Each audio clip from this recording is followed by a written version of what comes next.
నమస్తే నేను సానా వెల్కమ్ టు 99 టీవీ. ప్రస్తుతం మన రెండు తెలుగు రాష్ట్ర ప్రజల్లో ముఖ్యంగా సినీ ఇండస్ట్రీ గురించి సినీ ప్రేక్షకులు మాట్లాడుకునే మాట ఏదైనా ఉందంటే ఆలోచించకుండా మన పవర్ స్టార్ పవన్ కళ్యాణ్ గారి ఓజీ మూవీ గురించి అని చెప్పొచ్చు. ఎందుకంటే మన power star Pawan Kalyan youth అందరూ ఎక్కువగా అభిమానించే వ్యక్తి. అటు రాజకీయ పరంగాను ఇటు సినిమాలలో హీరోగా కూడా రెండు దిక్కులుగా తన ప్రయాణంలో అయితే ముందుకు దూసుకెళ్ళిపోతున్నారు. ఆంధ్రప్రదేశ్ ఉప ముఖ్యమంత్రి అయిన తర్వాత రిలీజ్ అయిన రెండవ మూవీ ఓజీ. ఈ ఓజీ మూవీకైతే ప్రేక్షకుల నుంచి అద్భుతమైన రెస్పాన్స్ వస్తుంది, హిట్ టాక్ అయితే వినిపిస్తోంది. మరి ముఖ్యంగా ఈ మూవీలో పవన్ కళ్యాణ్ గారు నడిపిన ఆకర్షణీయమైన ఆ మాడిఫైడ్ వింటేజ్ కార్ గురించి ప్రతి ఒక్కరు మాట్లాడుకుంటున్నారు. మరి అసలు ఆ వింటేజ్ కార్ని ఎవరు మాడిఫై చేశారు, ఎవరు తయారు చేశారు, ఎలా తయారు చేశారు, పూర్తి వివరాలు అయితే మనం ఈ వీడియోలో తెలుసుకునే ప్రయత్నం చేద్దాం. ప్రస్తుతం మనమైతే మాదాపూర్లో ఉన్న జెనెక్స్ షోరూంలో ఉన్నాం. ఈ జెనెక్స్ షోరూమ్ ఓనర్ అమర్ గారు ఒకటి కాదు రెండు కాదు 100కి పైగా సినిమాలకి కార్లని డిజైన్ చేయడం జరిగింది. ముఖ్యంగా ఉదాహరణకు చూసుకున్నట్లయితే చిరంజీవి గారి గాడ్ ఫాదర్ మూవీ కానివ్వండి, అలాగే నా పేరు శివ, గుంటూరు కారం, ఇలా ఎన్నో అద్భుతమైన సినిమాలకి కార్లని డిజైన్ చేయడం జరిగింది. మరి ఈ కార్లన్నింటినీ ఎలా డిజైన్ చేస్తారు, ఎక్కడ డిజైన్ చేస్తారు, పూర్తి వివరాలు తన మాటల్లోనే తెలుసుకునే ప్రయత్నం అయితే చేద్దాం రండి. షోరూమ్ ఓనర్ అమర్ గారితో ఉన్నాం. మరి తనతో మాట్లాడి అసలు కార్లని ఏ విధంగా డిజైన్ చేస్తారు, వాటిని ఎలా మోడిఫై చేస్తారు, అసలు కార్ని ఎలా చూస్ చేసుకుంటారు, మరిన్ని వివరాలు తన మాటల్లోనే తెలుసుకునే ప్రయత్నం చేద్దాం. సార్ నమస్కారం. సార్ నమస్తే. బాగున్నారా? గుడ్ అండి. మీరు ఎలా ఉన్నారు? సార్ మన రెండు తెలుగు రాష్ట్ర ప్రజలు ఇప్పుడు ఎక్కువగా మాట్లాడుకునే టాపిక్ ఏంటంటే ఓజీ సినిమా గురించి. ముఖ్యంగా అందులో ఆకర్షణీయంగా మారింది మన ఈ వింటేజ్ కార్. ఈ కార్ని మీరే స్పెసిఫిక్గా మాడిఫై చేశారు కదా, అసలు ఈ ఎక్స్పీరియన్స్ ఎలా అనిపిస్తుంది? చాలా సంతోషంగా ఉందండి. ఎందుకంటే పవన్ కళ్యాణ్ గారికి డిజైన్ చేయటం, ఓజీ గురించి చేయటము చాలా సంతోషంగా ఉంది. ఎందుకంటే ఆ మూవీ కోసము ఆ మూవీ టీమ్ కానీ, డైరెక్టర్స్ కానీ, ప్రొడ్యూసర్స్ కానీ ఈగర్లీ వెయిట్ చేస్తుంటారు ఎప్పుడెప్పుడు చేయాలని. నాకు ఈ అవకాశం వచ్చినందుకు చాలా సంతోషంగా ఉంది. కానీ మూవీ కూడా అలానే వచ్చింది. అన్ని వెహికల్స్ ఒక ఎత్తు అయితే మూవీలో ఈ వెహికల్ ఒక ఎత్తు. మూవీలో చాలా సంతోషంగా ఉందండి. మన ఆంధ్రప్రదేశ్ రాష్ట్రానికి ఉప ముఖ్యమంత్రి అయిన తర్వాత రిలీజ్ అయిన రెండో సినిమాకి ఈ కార్ని మీరు డిజైన్ చేశారు. అసలు ఏ కార్ని మీరు చూస్ చేసుకున్నారు, ఎన్ని మంత్స్ టైం పట్టింది, ఎలా వర్క్ చేశారు ఈ కార్ పైన? ఇది యాక్చువల్లీ మాఫియా బ్యాక్డ్రాప్ కదండి. ఇది బిఫోర్ 2000 ఉంటుంది కాబట్టి వింటేజ్ కలెక్షన్స్ కావాలని అడిగారు. ఆ వింటేజ్ కలెక్షన్స్ కావాలని అడిగినప్పుడు అప్పుడు కొన్ని వెహికల్స్ మన దగ్గర ఉన్న ఆప్షన్స్ ఏమేమి ఉన్నాయో చెప్పాను. ఫస్ట్ షెడ్యూల్ ఆల్రెడీ వాళ్ళు ముంబైలో చేశారు, సెకండ్ షెడ్యూల్ హైదరాబాద్లో చేశారు.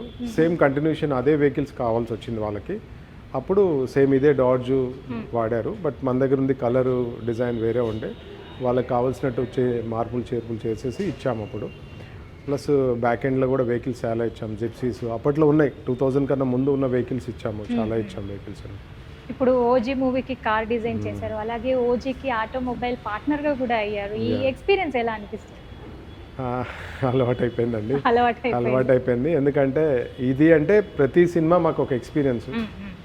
ఎందుకంటే లాస్ట్ మూవీ ఒక ఛాలెంజ్ అయితే కొత్త మూవీ ఇంకో ఛాలెంజ్. ఇప్పుడు అఖండ 2 ఉంది ఒకటి, అది ఇంకో ఆల్రెడీ చేసాము, ఇంకా బాలయ్య గారికి చేసి ఇచ్చాము. అది ఇంకా దీనికన్నా బ్లాస్ట్ ఉంటుంది అది.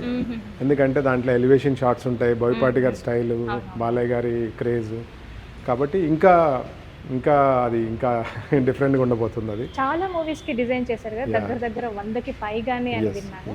ఇందులో మీ బెస్ట్ ఎక్స్పీరియన్స్ ఏది, అంటే ఏ సినిమా కోసం మీరు ఈ కార్ని డిజైన్ చేయడం చాలా హ్యాపీగా ఫీల్ అయ్యారు? నా పేరు సూర్య ఒకటి చేసాము, చూసారు అల్లు అర్జున్ గారి చాలా చేసాము. సరైనోడు, నా పేరు సూర్య. బట్ దాంట్లో 6 టైర్ వెహికల్ కావాలని అడిగారు. అప్పుడు కాన్సెప్ట్ కొత్తది, అది ఇండియాలో 6 టైర్ వెహికల్స్ లేవు, ఎలా చేయాలో కూడా మాకు తెలియదు. బట్ ఒకటే నమ్ముతాము, వర్క్ మా దాకా వచ్చిందంటే మేము చేయగలుగుతామని నమ్ముతాం. కాబట్టి అది టేకప్ చేసాము, అనుకున్న టైం చేసి ఇచ్చాము. ఆ మూవీ మొత్తం ఆ వెహికలే హైలైట్, ప్రాపర్గా చేసేయగలిగినాము. అదృష్టం, బాడీ లైన్ అలా సెట్ అయింది. అట్లాంటి ప్రాజెక్ట్స్ చాలా ఉన్నాయండి. అంటే అప్పుడు సీనియర్ ఎన్టీఆర్ గారు కూడా వాడిన వెహికల్ ఉంది కదా, చైతన్య రథం ఉంది కదా, అది హరికృష్ణ గారు డ్రైవ్ చేసేవాళ్ళు అప్పట్లో. ఎన్టీఆర్ గారు పార్టీ లాంచ్ చేసినప్పుడు అది ఎన్టీఆర్ బయోపిక్లో మళ్ళీ రెస్టోర్ చేయాల్సి వచ్చింది. అది ఎంత టఫ్ ఉందంటే రామకృష్ణ స్టూడియో నాచారంలో ఉంది, అది తీయటానికే మాకు 3 days పట్టింది. అది మళ్ళీ రెస్టోర్ చేసేయటము, అట్లాంటి వెహికల్స్ చాలా చేసాం. అంటే అది కూడా అప్పటి వెహికల్, 50s వెహికల్. అది కూడా కాబట్టి అప్పట్లో లోపల మినీ క్యారవెన్ ఉండేది, టాయిలెట్ ఉండేది, బెడ్ ఉండేది, కాన్ఫరెన్స్ లాగా ఎవరైనా వస్తే ఆ టైంలోనే ఎన్టీఆర్ గారు డిజైన్ చేసుకుంది. మళ్ళీ అదే సెటప్ చేయటము, మళ్ళీ మధ్యలో నుంచి నిలబడతాము, పైన కూర్చోటము, ఈ సెటప్స్ అన్నీ ఉన్నాయి కదా, మళ్ళీ అవన్నీ రెస్టోర్ చేసేయటము, అదే థీమ్ కదా, అలా చేసేయటం, అలాంటి ప్రాజెక్ట్స్ చాలా చేసాం. అంటే ఇది ఒకటే అని కాదు, మహేష్ గారికి గుంటూరు కారం అట్లాంటివి చేసాము, జూనియర్ గారికి జనతా గ్యారేజ్ కానీ, ప్రభాస్ గారికి సాహు లాంటి ప్రెస్టేజియస్ ప్రాజెక్ట్స్, అట్లా అందరికీ చేసామండి. అందరు డైరెక్టర్స్తో వర్క్ చేసాము, అన్ని ప్రొడక్షన్ కంపెనీస్తో వర్క్ చేసాము, అందరు హీరోస్తో చేసాము. హీరోస్ పర్సనల్ వెహికల్స్ కూడా మనమే చేస్తాము. Election campaign vehicles like Balayya గారు కానీ, బాబు గారు కానీ, పవన్ కళ్యాణ్ గారి క్యాంపెయిన్ వెహికల్స్ కాడి నుంచి అట్లా ఏదైనా ఉండనియండి, కారుకి సంబంధించింది, అది పొలిటికలా, మూవీయా, బిజినెస్ మ్యానా, హ్యాండిక్యాప్ రిక్వైర్మెంటా, ఎనీ రిక్వైర్మెంటు అర్థం చేసుకుంటాము. వాళ్ళకి కంఫర్ట్స్ ఏం కావాలి, వాళ్ళ లైఫ్ స్టైల్ ఎలా ఉంటుంది, ఇవన్నీ అర్థం చేసుకొని దాని ప్రకారం ముందుకెళ్తాం. ఎంతో మందితో వర్క్ చేశారు, అలాగే ఎంతో మంది హీరోలకి మీరు కార్ డిజైన్ చేశారు. మీకేమైనా ఇష్టం అంటే కోరిక ఉందా ఈ హీరోకి కానీ హీరోయిన్కి కానీ నేను కార్ని డిజైన్ చేయాలి అని? అలా ఏం లేదండి, ఎందుకంటే ఆల్రెడీ అయిపోయింది. ఇంకా ఆల్మోస్ట్ ఇంకా పవన్ కళ్యాణ్ గారు, ప్రభాస్ గారు, బాలయ్య గారు, జూనియర్ గారు, ఇంతకనే ఏముంటుంది, ఇంకా తెలుగు ఇండస్ట్రీలో ఇంతకు మించి ఏముంటుంది. ఆల్రెడీ డైరెక్టర్స్ కూడా అందరితో వర్క్ చేశాము. మన దురదృష్టం ఏంటంటే రాజమౌళి గారు పౌరాణికలు ఉన్నారు కాబట్టి మన కుదరలేదు, అది ఒక్కళ్ళు వర్క్ చేయలేదు, రాజమౌళి గారితో వర్క్ చేయలేదు. మిగతా అందరితో వర్క్ చేసామండి. అంటే త్రివిక్రమ్ గారితో చేసాము, అరవింద సమేత, అట్లా చాలా చేసాము. సో మీరు రాజమౌళి గారితో వర్క్ చేయలేదని బాధపడుతున్నారు, అంటే మళ్ళీ ఇంకొక అవకాశం వస్తుంది. అంటే అలా అయిపోయింది అది, అంతకు మించి. ఇప్పటికీ చాలా కొన్ని వందల సినిమాలకి మీరు కార్లని డిజైన్ చేశారు. మరి ఈ జర్నీలో ఎప్పుడైనా ఛాలెంజింగ్ గా ఫీల్ అయ్యారా కార్ డిజైన్ విషయంలో కానివ్వండి, కార్ని చూస్ చేసుకునే విషయంలో? ఛాలెంజ్ అంటే అదే అండి, 3 months పట్టేది 1 weekలో కావాలంటారు.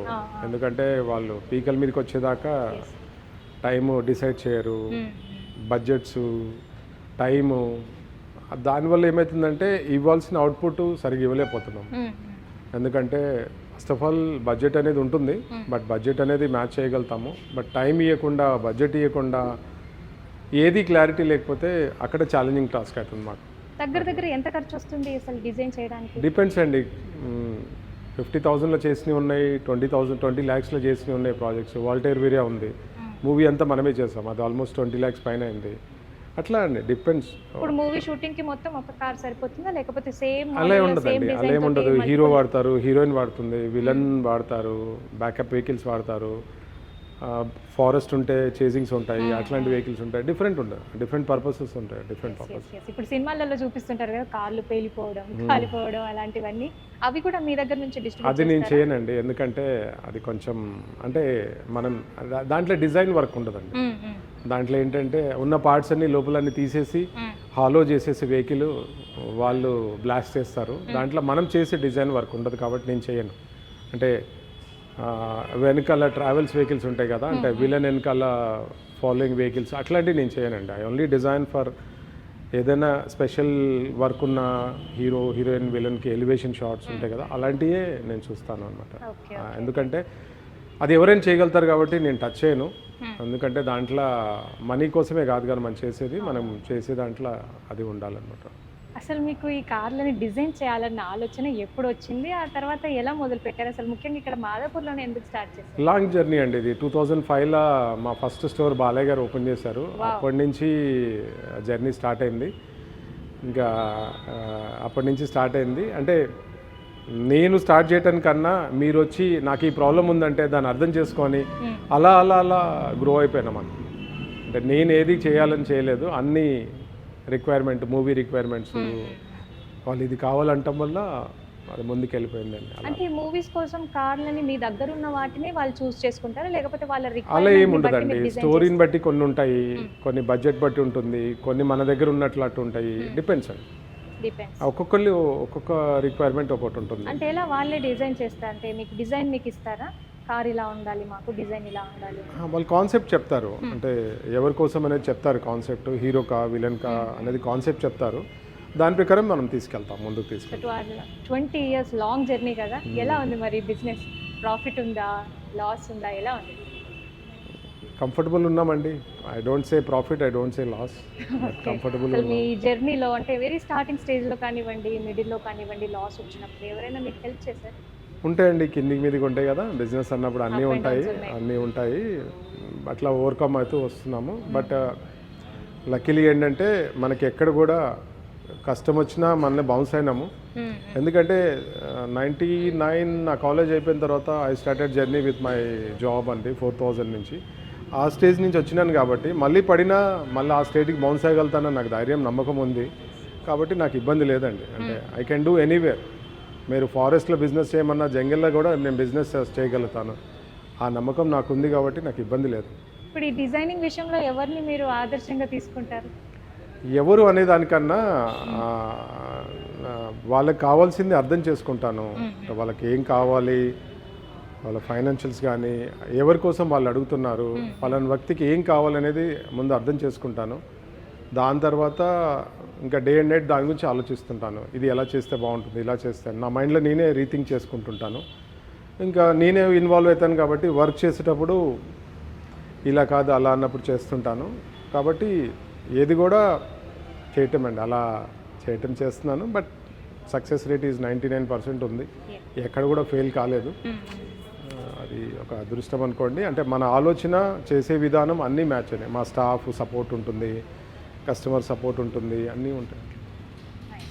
ఇప్పుడు మీరు ఎలాగైతే కనిపిస్తున్నారో టాప్ టు బాటమ్ కంప్లీట్గా రెడ్లో, ప్రతిరోజు కూడా మీరు రెడ్ ప్రిఫర్ చేస్తారని విన్నాను, నిజమే? ఐ ఆల్వేస్ డూ రెడ్ అండి. ఏంటి అసలు మీ రెడ్ ఫ్యాంటసీ? నచ్చిన కలర్ అండి, నచ్చిన ఎంత నచ్చినా కూడా రోజు వేసుకుంటే బోర్ కొట్టదా? అంతే అంతే, నచ్చిన కలర్ అంతే.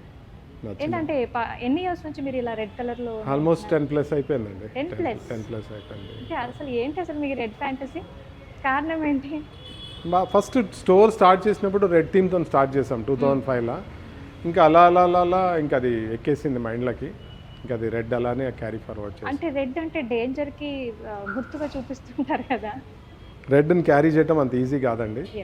రెడ్ని కూడా బాడీని షేక్ చేస్తుంది, స్టేబుల్గా ఉంచదు. అదే నాకు సెట్ అయింది. అంటే అలా ఉండబట్టే నేను ఇవన్నీ చేయగలుగుతున్నాను. లేదంటే మీలాగా ఉంటే నేను ఇవన్నీ చేసేవాడిని ఏం కాదు. అదే అంటే సామాన్యులకి మీకు డిఫరెన్స్ ఉందంటారు? డెఫినెట్లీ ఉంటుందండి. అంటే ఏ విషయంలో? ఏ విషయంలో అంటే ఇది అందరు చేయలేరు కదా పని, అది నేనే చేయగలుగుతాను. ఇప్పుడు ఒక మ్యూజిక్, ఇప్పుడు ఇది తమ్మనే కొట్టగలుగుతాడు బీజీ కొట్టాలంటే. అట్లా ఒక పర్టికులర్ మూవీ ఒక డైరెక్టరే చేయగలుగుతాడు. అట్లా మరి మీకు రెడ్ కలర్ అంటే ఇష్టం కదా, మరి మీరు డిజైన్ చేసిన కార్స్ కూడా రెడ్ కలర్ చూస్ చేసుకోవాలి కదా. అలానే ఏముంటది కదా, అది మన చేతిలో కాదు కదా. ఇది మూవీ వాళ్ళే డిజైన్, మూవీ కలర్ థీమ్ అన్ని వాళ్ళే ఇస్తారు. మనకు ఆప్షన్ ఇస్తే మనం రెడ్డే చేస్తాం. అందుకే అప్కమింగ్ ఇంకా ఏమేమి మూవీస్ కి డిజైన్? అఖండ 2 ఉందండి ప్రస్తుతానికి అయితే ఉంది. చిన్న ప్రాజెక్ట్స్ చాలా ఉన్నాయి. పెద్ద ప్రాజెక్ట్ అయితే అఖండ 2 ఉంది. ఎందుకంటే రామ్ చరణ్ గారు మీకు తెలిసిందే, తను village backdrop movie, junior is something like different movie అని అందరూ వేరే వేరే షెడ్యూల్స్లో ఉన్నారు. కాబట్టి ఇప్పుడు అఖండ 2 ఒకటి పెద్ద ప్రాజెక్ట్ అండి. అది నా డిజైన్లో ది బెస్ట్ డిజైన్. నేను ఎన్ని మూవీస్కి ఒక ఎత్తు అయితే అదొకటి దట్స్ ఎ డిఫరెంట్ అండి. ఎందుకంటే మనం చేసేదానికన్నా అది క్యారీ ఎవరు చేస్తారు, అది డిజైన్ అంటే డైరెక్షన్ ఎవరు చేస్తారు బట్టి కూడా ఎలివేషన్ ఉంటుంది. ఆ వెహికల్ ప్రాజెక్ట్ అవుతుంది లైక్ ఓజీ లాగా. కాబట్టి మనకి చాలా బాగుంటుంది అది. అంటే మీరు 100కి పైగా మీరు కార్లని డిజైన్ చేశారు కదా, మీ కార్స్కి మూవీస్లో అయితే క్రేజ్ ఉంటుంది, మరి రియల్ లైఫ్లో మీకు ఆ గుర్తింపు వస్తుందా? ఉంటుందండి, డెఫినెట్గా ఉంటుంది కదా, డెఫినెట్గా ఉంటుంది. ఎందుకంటే నలుగురు కూర్చొని కార్ డిజైన్ అన్నప్పుడు జెనెక్స్ అంటారు, జెనెక్స్ సమ్మరే అంటారు. డెఫినెట్గా ఉంటుంది అది. ఎందుకంటే అది డెఫినెట్గా ఉండబట్టే మన దగ్గరికి వస్తారు కదా, లేదంటే మన దగ్గరికి రారు కదండి. అంటే ఇప్పుడు ఇంత పెద్ద జర్నీలో మీరు ఎప్పుడైనా కార్ డిజైన్ చేసి అది ఫెయిల్ అవ్వటం, మళ్ళీ చేయటం అలా ఏమైనా జరిగిందా? ఫెయిల్ అవ్వటం ఉండదండి. ఎందుకంటే నా దగ్గరే నా కలెక్షనే 25 to 30 కార్స్ ఉంటాయండి. నేను ఎప్పుడు ఏదో ఒకటి నేను ఎప్పుడు ఏదో ఒకటి చేస్తుంటాను. నేనే నా స్టాఫ్తో ఎప్పుడు ఏదో ఒకటి నా ఓన్ R&D చేస్తుంటాను. దానివల్ల నాకు కొంచెం ఎక్స్పీరియన్స్ కానీ అనుభవం వస్తుంది. చాలా నా R&D మీద చాలా ఇన్వెస్ట్ చేస్తాను నేను. ఎప్పుడు ఏదో ఒకటి చేస్తూనే ఉంటాను. దానివల్ల ఫెయిల్ అవ్వటం అనేది 99% లేదండి. మరి కార్ డిజైనింగ్ కానివ్వండి, కలరింగ్ కానీ కంప్లీట్ వర్క్ ఎక్కడ జరుగుతుంది? మై డిఫరెంట్ స్టోర్స్ ఉన్నాయి కదా, మాదాపూర్లో 6 స్టోర్స్ ఉన్నాయి. 6 స్టోర్లు 6 స్టోర్లలో డిఫరెంట్ వర్క్స్ చేస్తాము. మొత్తం అన్నీ మా స్టోర్సే తిరుగుతుంటుంది. అది మనం బయట చేసేది కానీ బయట నుంచి తెచ్చేది కానీ ఏముండదు, అన్నీ ఇన్ హౌసే జరుగుతాయి వర్క్స్ అని. అదే మా స్ట్రెంత్ అనమాట. మేము సక్సెస్ఫుల్గా కంప్లీట్ చేయగలుగుతున్నామంటే దట్స్ ఓన్లీ రీజన్ అండి, అదే మా స్ట్రెంత్ అండి. ఓకే సార్, అసలు ఏంటి ఈ కార్ స్పెషాలిటీ ఏంటి?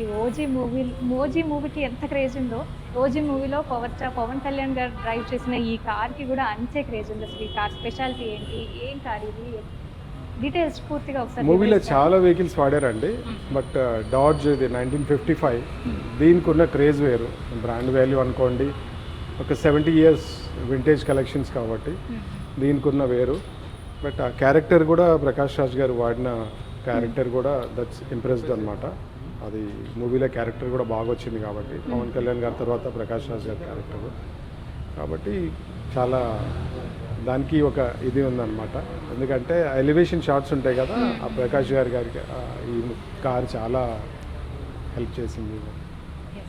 అంటే మూవీస్లో హీరోతో పాటు మీ కార్కి కూడా అంతే లెవెల్లో ఎలివేషన్ అయితే ఉంటుంది కదా, మరి ఆ ఫీలింగ్ ఎలా అనిపిస్తుంది? ఈ కార్ నేనే డిజైన్ చేశాను. ఇప్పుడు ఇండస్ట్రీ చేంజ్ అయింది కదండి. అంటే ఇంతకుముందు అంటే హీరో మీద నచ్చేది, ఇప్పుడు మ్యూజిక్, ఆటోమొబైల్, కార్స్, హీరోయిన్స్ ఎలానో, బ్యాక్గ్రౌండ్ మ్యూజిక్ ఎలానో, కాస్ట్యూమ్స్ ఎలానో అన్నీ ఇది కూడా క్యారెక్టర్ అయిపోయింది ఇప్పుడు. కాబట్టి అందరూ డైరెక్టర్స్ ఇది కార్స్ అనేది డిఫరెంట్గా డిజైన్ ఆలోచిస్తున్నారు. అట్లా చూశారు కదా, గుంటూరు కారం మాస్ క్యారెక్టర్ అయిన రూబికాన్ వాడారు. ఎందుకు వాడారు అంటే హీరో ఎలివేషన్స్ కోసం, హీరో షార్ట్స్ కోసం, ప్లస్ వాళ్ళకి ఓపెన్ టాప్ షార్ట్స్ కావాలంటే కొన్ని వెహికల్సే ఉంటాయి. అలా అది ఎక్స్పెన్సివ్ అయినా కానీ వాళ్ళు వాడారు. అట్లా అంటే మీరు పెట్టే బడ్జెట్లో మీకు ఎక్కువ వస్తుందా, లేకపోతే ఎంత బడ్జెట్ అవుతుందో అంతే ఇస్తారా? సమ్ టైమ్స్ మైనస్ ప్లస్ ఉంటుందండి. మైనస్ కూడా ఉంటుందా? మైనస్ ఉంటుంది, పోయే ఉంటాయి, వచ్చే ఉంటాయి, అన్నీ ఉంటాయి. That's a. అంటే మైనస్ అయినప్పుడు కష్టానికి తగిలిన ఫలితం అయితే రాదు కదా, అన్నీ ఉంటాయి, అన్నీ ఉంటాయి బిజినెస్లో, అన్నీ ఉంటాయి కదా, మైనస్ ప్లస్ అన్నీ ఉంటాయి బిజినెస్లో. అదే. థ్యాంక్ యూ అండి. అమర్ గారు, అసలు ఈ కార్ని డిజైన్ చేయడానికి ఎంత ఖర్చు వచ్చింది? ఇప్పుడు ఓజీ మూవీలో ఇది పవర్ స్టార్ పవన్ కళ్యాణ్ గారు డ్రైవ్ చేసిన తర్వాత ఈ కార్కి కూడా చాలా క్రేజ్ వచ్చింది కదా, మరి దీన్ని ఇలాగే షోరూంలో షోకేస్ పీస్ లాగా పెడతారా, లేకపోతే ఎవరికైనా సేల్ చేస్తారా? ఏంటి అసలు ఈ కార్ ఫ్యూచర్ ఏంటి? అంటే మూవీ రిక్వైర్మెంట్ ప్రకారం బడ్జెట్ వస్తుందండి. దట్ మేబీ 50,000 అవ్వచ్చు, 5 lakhs అవ్వచ్చు, 10 lakhs అవ్వచ్చు. ఇప్పుడు ఈ మూవీ అయిపోయింది కాబట్టి మళ్ళీ దీన్ని రెస్టోర్ చేస్తాము. ఎందుకంటే ఇవన్నీ మా కలెక్షన్స్ కాబట్టి, మా జెనెక్స్ కలెక్షన్స్ కాబట్టి దీన్ని రెస్టోర్ చేస్తాము. రెస్టోర్ చేసిన తర్వాత ఇంకెవరైనా వచ్చి నాకు కావాలి అని అంటే దానికి ఏం మాకు ఇష్యూ ఉండదు. కాబట్టి అంటే ఇది ఎంత ఖర్చు అయింది దీనికి రెస్టోర్ చేయడానికి? ఇప్పుడు దీన్ని రెస్టోరేషన్ స్టార్ట్ చేస్తే అట్లీస్ట్ మినిమం 5 lakhs పైన పడుతుంది. మినిమం 5 lakhs రెస్టోరేషన్ పడుతుంది ఈజీగా. ఎందుకంటే ఇంజన్, బాడీ, అన్ని క్రోమ్ ఐటమ్స్ అన్నీ రెస్టోర్ చేయాలంటే మినిమం 5 lakhs పైన పడుతుంది. ఇప్పుడు రీస్టోర్ చేయడానికి 5 lakhs పైన పడుతుంది. అసలు యాక్చువల్గా ఇది ఇప్పుడు మీరు డిజైన్ చేసినప్పుడు ఎంత ఖర్చు వచ్చింది?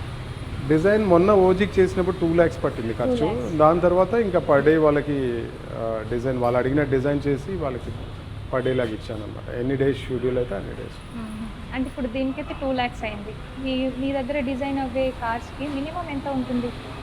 దానికి లిమిట్ లేదండి. ఇప్పుడు నా పేరు సూర్య ఉందనుకోండి, 20 lakhs ఒకటే వెహికల్కి 20 lakhs బడ్జెట్ అండి. ఇప్పుడు వాల్టేర్ వేరియా మొత్తం మూవీ అంతా చేసాము, దానికి మొత్తం బిల్లింగ్ 25 lakhs అయింది. డిపెండ్స్ అండి, మూవీ టు మూవీ దాని అవసరాన్ని బట్టి దాన్ని బట్టి బడ్జెట్స్ ఉంటాయి. అది కొన్ని ఫ్రీగా చేసినవి ఉంటాయి, కొన్ని 50,000 ఉంటాయి, కొన్ని 1 lakh ఉంటాయి. అట్లా depends up to 25 lakhs budget వరకు చేశాను. అసలు ఈ మెటీరియల్ అంతా ఎక్కడి నుంచి తీసుకుంటారు మరి? డిఫరెంట్ సోర్సెస్ ఉంటాయండి. బిజినెస్లో ఉన్నాం కాబట్టి అన్ని ప్లేసెస్ నుంచి. ఇండియాలోనేనా? ఇండియాలో ఉంటుందండి, ఇండియాలో ఉంటుంది. సార్, రాజకీయవేత్త అయినటువంటి మన ఆంధ్రప్రదేశ్ ముఖ్యమంత్రి నారా చంద్రబాబు నాయుడు గారిని మీరు బాగా ఎక్కువగా అభిమానిస్తారని విన్నాను. అవునండి. ఏంటి కారణాలు ఏంటి? ఎందుకనంటే అందరూ, నేను ఒక్కడనే కాదు కదా, అందరూ బట్ మీ కారణాలు ఏంటి? నా కారణం ఏంటంటే అండి, నేను 2005లో ఈ ఏరియాలో నేను బిజినెస్ స్టార్ట్ చేసినప్పుడు ఈ రోడ్డు ఇది లేదు, ఈ ఏరియా ఏమీ లేదు. అంటే నేను బిజినెస్ స్టార్ట్ చేయటము, Babu garu hitech city, cyber city start చేయటము 2000 తర్వాత, సిటీ గ్రో అవడంతో నేను అలానే గ్రో అయినాను. కాబట్టి because he's a man behind everything కాబట్టి అది ఇష్టం. ఎందుకంటే ఇవాళ హైదరాబాద్ ఉంది అని అంటే because of him. Everybody says that. Party భేదాలు లేకుండా అది బీఆర్ఎస్ ఉండని, కాంగ్రెస్ ఉండని, బీజేపీ ఉండని, ఎవ్రీబడి యాక్సెప్ట్. కాబట్టి ఈ ఏరియాలో నేను డైరెక్ట్గా తన వల్ల నేను ఐ షో గ్రాటిట్యూడ్ టు బాబు గారు అండి. దట్స్ నాకు అవకాశం వచ్చింది కాబట్టి నేను చూపెట్టగలిగినాను. జనరల్ ఎలక్షన్స్లో నేను ఎప్పుడూ ఏమీ లేను. బాబు గారు అరెస్ట్ అయినప్పుడు నాకు అవకాశం వచ్చింది కాబట్టి నేను చూపెట్టగలిగినాను. అది దాని తర్వాత ఇంక నా చేతిలో ఏం లేదు. దాని తర్వాత వర్షం వచ్చినప్పుడు వాటర్ ఎలా వెళ్ళిపోతాయో అలా వెళ్ళిపోయినాను స్లోప్లో. అన్నీ కలిసి అన్నీ పాజిటివ్ అయినాయి కాబట్టి ఇబ్బంది లేదు. అన్నీ నెగిటివ్ అయి ఉంటే ఇప్పుడు ఇది ఓజీలో నన్ను చూసేవాళ్ళు కాదు. మరి ఇప్పుడు ఆంధ్రప్రదేశ్ ముఖ్యమంత్రి అయినప్పటి నుంచి తన షెడ్యూల్ బాగా బిజీగా అయిపోయి ఉంటుంది. ఎప్పుడైనా కలిసారా? లేదండి, కలవలేదు. అంటే నేను అది కలుద్దామని ఎప్పుడు అనుకోలేదు. ఎందుకంటే వాళ్ళ షెడ్యూల్ని ఎందుకు మనం డిస్టర్బ్ చేయాలి, బిజీ షెడ్యూల్. కలిసి కూడా మనం అడిగేది మనం ప్రతిఫలం కానీ లేదంటే పని చేయించుకోవడానికి నాకేమీ లేదు. జస్ట్ ఒకరోజు ఏదో ఒక ఈవెంట్లో నేను అక్కడ నిలబడి ఉంటే తనే ముందుకెళ్ళిన తను ఒక 2 అడుగులు వెనక్కేసేసి నా భుజం తట్టి ఒకసారి వచ్చి కలవమ్మా అని అన్నారు. బాగా చేసామన్నారు. అప్పుడు వెళ్ళి కలిశాను నేను. కలిసినప్పుడు అప్పుడు చెప్పారనమాట, తెలంగాణలో మనం రాబోతున్నాము యాక్టివ్గా, మీ అందరం కలిసి వర్క్ చేద్దామని అన్నారు. డెఫినెట్లీ సార్ అని చెప్పాను. ఆ గుర్తింపు కావాలనుకున్నాను, వచ్చింది. ఇంకా అంతకు మించి నేను ఆలోచించేది ఏం లేదు. ఎందుకంటే 100 మందిలో నేను ఒకడు ఉండాలనుకోను ఎప్పుడు. కాబట్టి I waited for that day. ఆ డే అయిపోయింది. సో వెళ్ళి కలిసాము. నెక్స్ట్ డే అపాయింట్మెంట్ తీసుకున్నాము. పిఏ గారికి కాల్ చేస్తే సార్ కలవమన్నారంటే రండి అన్నారు. వెళ్ళాము. మా లోగో, మా ఫోరం ఏదైతే ఉందో సిబిఎన్ ఫోరం, దాని మీద ఆటోగ్రాఫ్ చేశారు. మాకు 2 minutes టైం ఇచ్చారు, బట్ ఆల్మోస్ట్ 20 minutes మాత్రం స్పెండ్ చేశారు. కలవమన్నారు, మళ్ళీ టచ్లో ఉండమన్నారు. So felt very happy. Great experience. చిన్న డౌట్ అడుగుతున్నానని ఏమనుకోవద్దు. మీరు చంద్రబాబు నాయుడు గారిని అభిమానిస్తారు. తనది టీడీపీ పార్టీ, ఎల్లో కలర్. స్పెసిఫిక్గా మీరు రెడ్ని చూస్ చేసుకున్నారు. Why not yellow? I'm not a party man కాదు కదా. నేను I'm a automotive designer and social active. I'm not a party leader. Party కాదు కదా. నేను సపోర్ట్ చేసినంత మాత్రాన పార్టీ కాదు కదా. నాకు ఇష్టమైన వ్యక్తికి నేను సపోర్ట్ చేశాను. అంటే బాబు గారు అంటే టీడీపీ, దట్స్ ఓకే. బట్ ఇష్టమైన వ్యక్తికి సపోర్ట్ చేశాను కాబట్టి. ఓకే. మరి పర్సనల్ లైఫ్లో ఇన్కమ్ ఓన్లీ ఈ కార్ల డిజైన్ వల్లే వస్తుందా, లేకపోతే ఇంకా వేరే? నా ఓన్లీ ఇది ఒకే బిజినెస్ అండి. నాకు 10 బిజినెస్లు నేను చేయలేను, బట్ చేయను కూడా. నాకు ఇంట్రెస్ట్ కూడా ఉండదు. ఓన్లీ ఆటోమోటివ్ బిజినెస్ ఒకటే నేను చేయగలుగుతానంటే నాకు ఇష్టమైందే నేను చేస్తాను. అది కాబట్టి ఇది ఒకటే చేస్తాను. ఓకే. మీరు భవిష్యత్తులో కూడా ఇంకా ఎన్నో కార్స్ని డిజైన్ చేయాలని మనస్ఫూర్తిగా కోరుకుంటున్నాను. Good luck and thank you. Definitely. Thank you అండి. Thank you.